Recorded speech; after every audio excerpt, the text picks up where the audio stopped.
Salut l'équipe, j'espère que vous allez bien. Pour cette nouvelle vidéo, on se retrouve pour le match Pays-Bas-Japon dans le cadre de la Coupe du Monde 2026. Première rencontre pour ces deux équipes.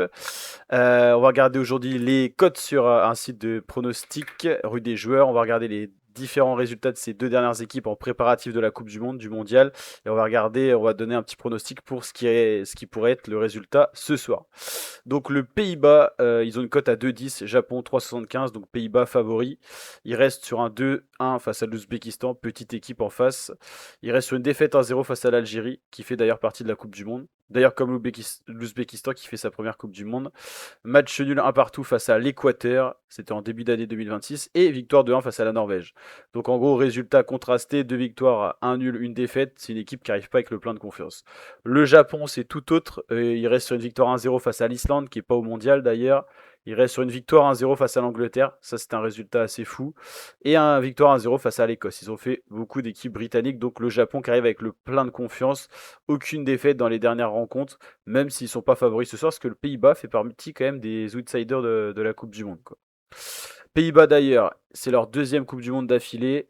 Ils ont une histoire assez folle avec la Coupe du Monde, 3 fois finalistes, mais jamais vainqueurs, en 74, 78 et 2010.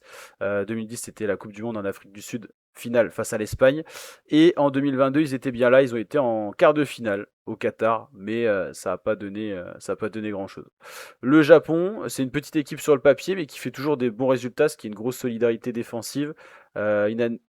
Une abnégation de tous les temps. Le Japon, ils ont été qualifiés très rapidement. Ils ont fait une très bonne phase de qualification en zone Asie. 8e participation consécutive et meilleur résultat, 8e de finale. Ils n'ont jamais fait plus. En 2002, 2010, 2018, 2022, 8e de finale. Donc ils n'ont jamais été au-delà. Et ils sont quand même présents à la Coupe du Monde depuis un certain temps. En fait, leurs 8 dernières Coupes du Monde, c'est dans l'histoire moderne, c'est les 8 dernières qui ont eu lieu. Donc il y a un match intéressant avec des équipes au classement FIFA. Pays-Bas, ils sont 8e. Le Japon est un peu plus bas. Le classement FIFA permet aussi de savoir qui est le favori, hein, sur le papier. 18e le Japon. En tout cas, c'est un match très ouvert avec un groupe très ouvert. Vous allez le voir, on va regarder juste après le groupe de ces deux équipes, Pays-Bas et Japon. Ils sont dans le groupe F avec Suède-Tunisie. C'est-à-dire que chacune des équipes peut prétendre à être première, même si sur le papier c'est le Pays-Bas qui est au-dessus. Japon, ça peut toujours faire de bons résultats. Et la Suède, c'est quand même à courant alternatif. Ils ont plus la grande épopée Ibrahimovic, tout ça. Mais même sans meneur, ils peuvent quand même faire de bons résultats. Ils ont un groupe homogène. Et la Tunisie, qui avait été capable de faire de belles choses, notamment en 2022 dans le groupe de la France. Donc franchement, un beau groupe. Ça fait partie de la série des matchs. Donc on a eu cette nuit Brésil-Maroc, un partout. Voilà, tout le monde était content. Ils sont repartis avec un point, même s'il n'y a rien de fait. Écosse qui a battu Haïti, mais difficilement, comme quoi les petites équipes peuvent tenir rigueur aux grosses. Australie qui a surpris la Turquie 2-0. Et donc Allemagne-Curaçao et Pays-Bas-Japon. Pays-Bas-Japon, c'est quand même une affiche alléchante dans le sens où il va y avoir du jeu des deux côtés. Ça peut vraiment être un bon match.